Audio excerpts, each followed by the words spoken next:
Last episode, I cleaned out the attic and uninstalled my furnace. Now I'm back in the attic, giving it one final cleaning before I start installing insulation. Welcome to Paul's Passive House. To start, I'm attaching a bar to one of the studs in my attic. This will hold the roll of foil while I unfurl it. Foil insulation comes in rolls 4 feet wide by 100 feet long. Foil is an essential part of my insulation strategy because it provides me with a radiant barrier. I'm attaching the foil to the bottom of the studs that run right under my roof deck. To accomplish this, I'm using 1/2 inch T50 type staples. This is a very simple project, and the only thing slowing me down is my inexperience and the awkward workspace. Well, it's starting to get a little hot up here, so let's go downstairs, have a drink, and listen to another song.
dry air. Now that I have the drywall removed, let's do an inspection. As you can see, the conditions behind my walls are horrific. Clearly, there have been infestations of bugs, mice, and rats.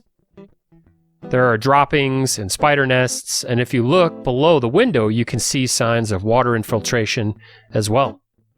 And due to the spaces between the studs and the exterior sheathing, the critters were able to move freely along the bottom sill plate of these walls. This is all starting to make me a little sick, so I'm going to clean up real good and bleach this wall before doing any other work.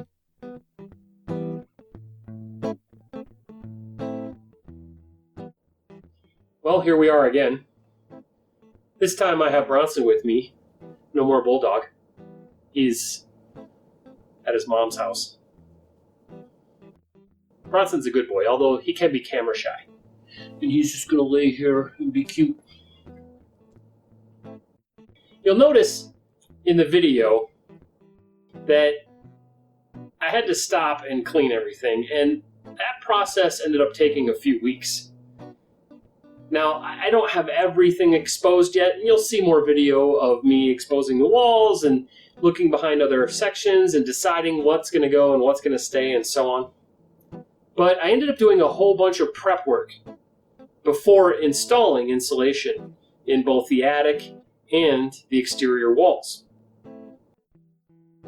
This included caulking all the sill plates at both the top and bottom of the walls, and using spray foam for the larger gaps in the corners and around the windows. As I was doing all this prep work, a few major problems presented themselves to me.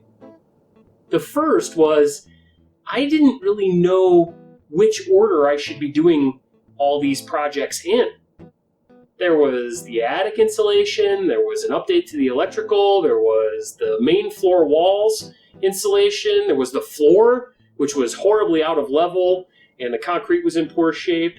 I had to uninstall some HVAC that had asbestos, and there were holes in the floors from the old HVAC. When they poured the concrete foundation, they put in these old clay pipes, and that's where the HVAC used to run. And I had canceled all that out and filled it with foam a few years back before I started any of this, and moved all my HVAC into the attic, which you saw me uninstall in the last episode. Now, I've done a ton of home improvement projects in the past, but this was by far the biggest that I had taken on in quite some time. I had flipped a property probably 5 or 6 years ago, and that was a huge monumental task. It took almost a year, and it was a real pain in the ass. And this was the biggest project I had really taken on in that realm since that time. So I was a little rusty, to say the least, and I was getting overwhelmed. Now, as I was going through this process of cleaning everything up and prepping for the next step, which I wasn't 100% sure was going to be yet, I didn't really know what the next step was. I knew I had to do something, but I wasn't exactly sure what. I noticed a huge problem. You see, there was a giant gap between the bottom of my wall and the top of my foundation. So big, in fact, that I could see right through to the outside. Now, I knew about this gap years ago and filled it. But I also knew that I didn't do a great job of resolving this gap. So while there was a piece of siding on the outside of the house covering this gap, there wasn't enough to really make it sealed. And for a passive house, I needed it to be sealed. This was a huge air gap that needed to be resolved. And it also led to all kinds of infestations. I got all kinds of bugs and rodents over the years, and it was a real mess. Well, this gap became very clear to me early on in this process, and it became clear that I had to fix it ASAP. So it moved up to the top of my list. The only problem was I wasn't exactly sure how to resolve it. I didn't know how I was going to fill it. I wasn't sure what the right process was. So I had to pause everything and do a lot of research and a lot of thinking and a lot of mock-ups, and I did some practice fixes where I would install something and then uninstall it and then install it a different way. It became a real mess. But anyway, fixing that gap became my number one priority because I wanted to make sure that there wasn't anything getting into the house today, as in like next week or this afternoon or whatever. There was a big enough gap where a snake could have just slithered right in here, or a rat, and we have plenty of rats in this neighborhood, and I certainly didn't want them in the house. Now, the reason this gap was there was because of something I alluded to in the very first episode of this series, and that's that all the houses in this neighborhood require a lot of maintenance. And the reason they require maintenance is because there's expansive soils all throughout the Front Range, specifically bentonite clay. Now, there's lots of bentonite clay in my neighborhood, and over the years it expands and contracts and shrinks and swells, and it causes concrete foundations to move and shift and ultimately to sink. Now, the reason why my concrete had sunk so far was because the previous owners of this house didn't resolve a very major but very easily overlooked issue. And that's that originally my foundation, if that's this right here, the outside dirt was graded towards the foundation. And so anytime it would rain, that rain would run towards the house. Well, right when I moved in, I resolved this issue and I graded everything away from the house. And then a few years after that, I installed a French drain around the entire perimeter of the house and aggressively sloped all of the dirt away from the house and towards that French drain. Now, I also put down plastic and I compacted it, and then I put rocks over top of it. So currently, the drainage issues shouldn't be a problem. I've got all the dirt sloped very steeply away from the house, and it all goes into a French drain, which then takes it out towards the curb. I've also got a well that I dug to house water in the event of a deluge. So I did a whole bunch of work. This was a couple years ago now, maybe 3 or 4 years ago. And so I'm very confident that the house is going to stay dry, at least at the foundation level. Now, there's some other things we'll get into later on in this series that I'm going to do to the exterior of the house to ensure that that water stays away from the house. But for now, that's all you really need to know.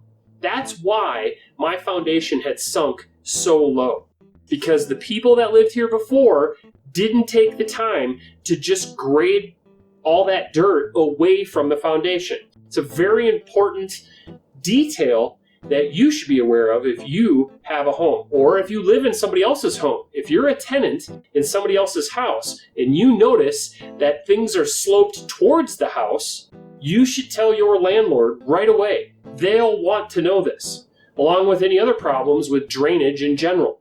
Drainage and water infiltration are the biggest problems that houses have. So as a good tenant or a good homeowner, whichever you are, you're going to want to manage that right away. Now, you might be wondering, well, why did I install things and then uninstall them? Why did I do mock-ups, and why did I take all that time to figure out how I was going to solve these sort of basic problems? I mean, they're big problems, but they're also sort of simple. Well, that's because I'm doing a passive house retrofit. So that means that I have to have a continuous air barrier. I have to have a continuous thermal barrier.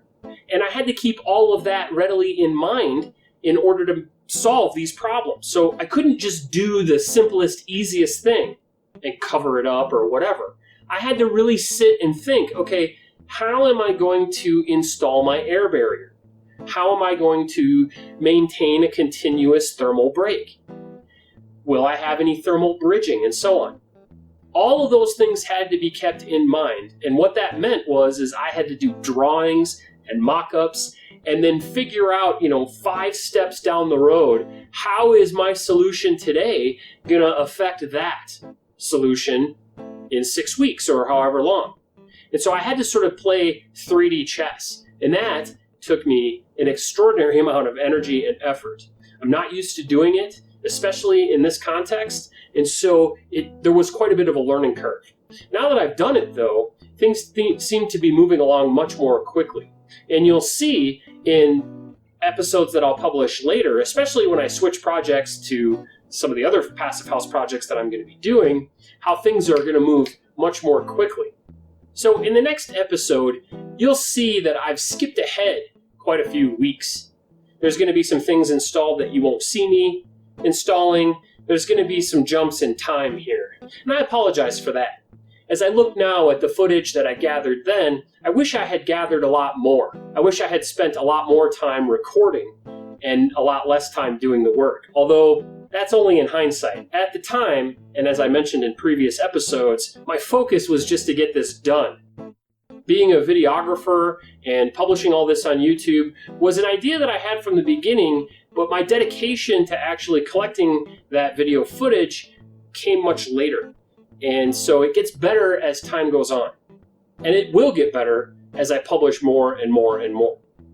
I want to thank you for watching, and Bronson thanks you, and we'll see you in the next episode. If you'd like a free energy efficiency consultation, please email me at paulspassivehouse@gmail.com.